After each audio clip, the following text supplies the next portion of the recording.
Hi, I'm Dr. Castanet. I'm going to explain to you the cause of neck and back pain. It's real simple. It doesn't follow the typical paradigm of medicine or chiropractic or physical therapy.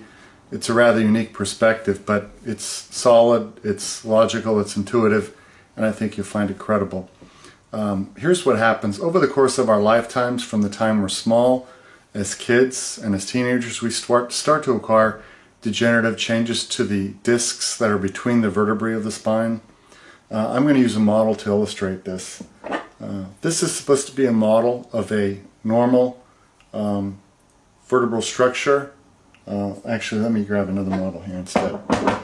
This is supposed to be a model of a normal two vertebrae in the low back area. What I explain about the low back is going to be largely true of the neck as well.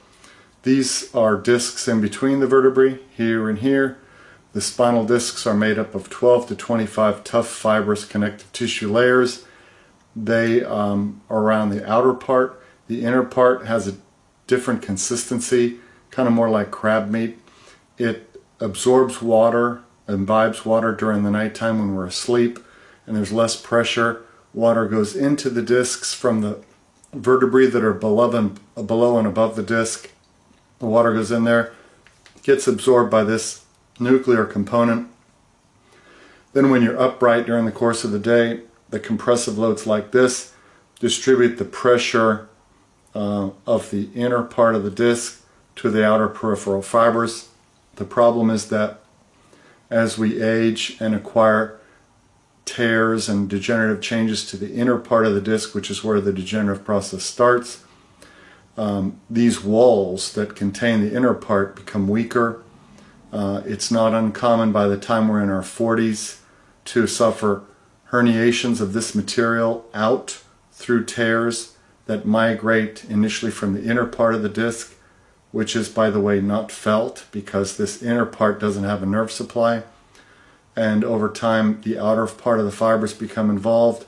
Then this inner material can migrate through those tears over time to the outer part. They can then herniate outside the disc walls, and guess what lies behind there? The nerve roots, right behind. This is an example of a nerve root that would be behind the disc. So if this disc herniated out that way, it could pinch on that nerve root. Although more typically what happens is, as this disc degenerates and goes backwards, the nerve root that's affected is the one that's going to come down this canal and exit at this hole below. In any case, it's these degenerative changes to the disc that over time change the disc.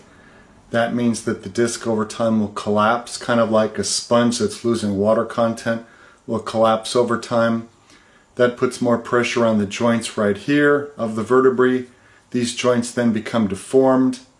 Also, that changes these bones here so that they become deformed.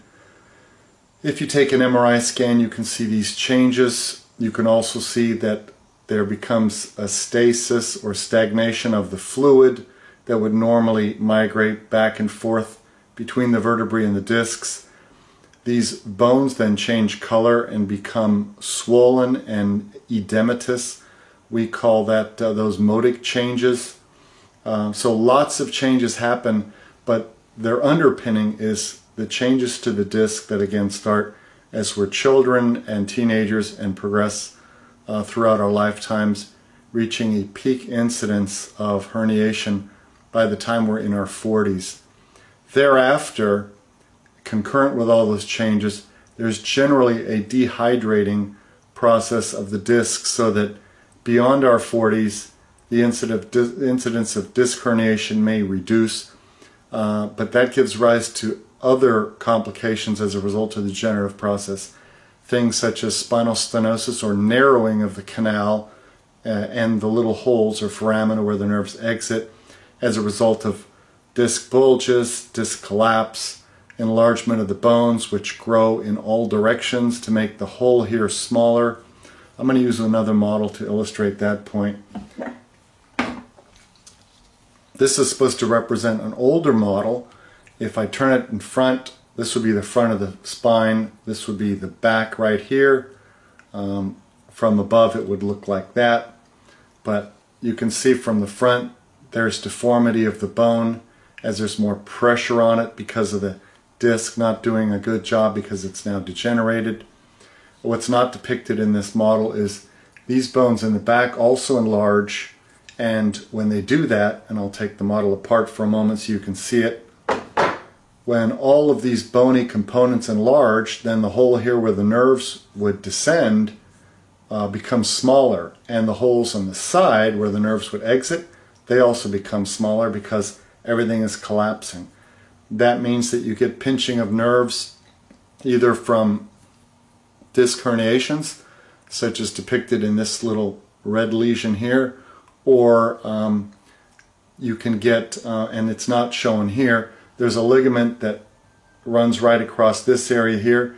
That often enlarges as part of the degenerative process. When that happens, that also makes the canal smaller. So this canal gets encroached upon more and more and more and more by ligamentous, bony, and disc-related degenerative changes. That makes less space for the nerves, and it raises the probability that the nerves will get pinched. Stenosis is a common expression you'll hear for people typically in their 50s and older. It's also true sometimes that the canal is smaller on a congenital basis, meaning when you were born, your canal didn't develop so that the hole is small to begin with. That means your threshold for stenosis-related symptoms and pain and pinching of nerves is lower, so you may acquire these symptoms at a younger age. I won't get into what happens there, but in short, sometimes this bone right here, this distance is shorter. This is the pedicle, meaning the connection between the vertebral body here and this posterior neural arch here. And if this bone is shorter, of course, that means this hole is going to be smaller this way. And that means that you start with a small canal to begin with. And then if you superimpose the acquired degenerative changes upon those congenital, that congenital status in some people, you get spinal stenosis-related symptoms at a younger age. In any case, it's these degenerative changes of the disc that start everything from happening. Now, my point in explaining the cause of neck and back pain is that if you understand that it's the degenerative process of the disc that gives rise to all these subsequent degenerative changes that eventually cause pinching of nerves and pain related to the joints, discs, and nerves, which are the three common pain generators in the spine, then it's easier for me to get you to understand conceptually that the most direct, effective, rational, logical, intuitive way to treat this process, and this has been validated in my 28 years clinical experience, is to make an effort to physically decompress the spine and the disc. The way you do that, and there's a great technology for this I've been using for the last 9 years now, is to place somebody like this on their back on a table. I secure their anatomy to the table. The table very slowly opens up and separates the vertebrae to get more water, oxygen, and nutrients into this. It initiates physiologic changes in the disc to increase the cells in the disc. The cells in the disc, when they're in a better environment from this mechanical process, will divide and make more cells, and those cells will start to make or synthesize more of the molecules to repair the disc. If you do this and you open this up over a series of treatments, you will get partial regeneration of the disc. It's validated in microscopic or histologic studies. The amount of repair of these molecules, the synthesis of these reparative molecules, has all been quantified. It is the most rational, effective way to treat this problem. It's a fantastic treatment. It is by far the most effective treatment I've used in 28 years. And the first 18 years of my clinical experience I spent in an orthopedic physical medicine and physical therapy practice. We didn't use this tool. The treatment I offer now is significantly more effective than any of the treatments I offered previous to this. I also spent 4 years in a neurosurgical practice learning surgical indications and procedures, so I know when surgery is indicated, and there is, thank God, the availability of surgery when it's indicated as well as injections, because sometimes they're a great adjunct or alternative to surgeries, and an adjunct sometimes to the treatment I provide in the way of spinal decompression. But if you understand that the cause of low back pain and neck pain is 98% of the time this slow degenerative progressive process that involves the discs and the subsequent changes in the rest of the anatomy of the spine, you'll understand conceptually why it's so effective to treat people with spinal decompression of the spine to get them better. If I can help you with your problem, please give me a call. It's 404-558-4015. I'm Dr. Castanet. I'm in Decatur, Georgia, and I service patients throughout Atlanta, Tucker, Decatur, and elsewhere throughout Georgia. Thank you very much for your time. Bye-bye.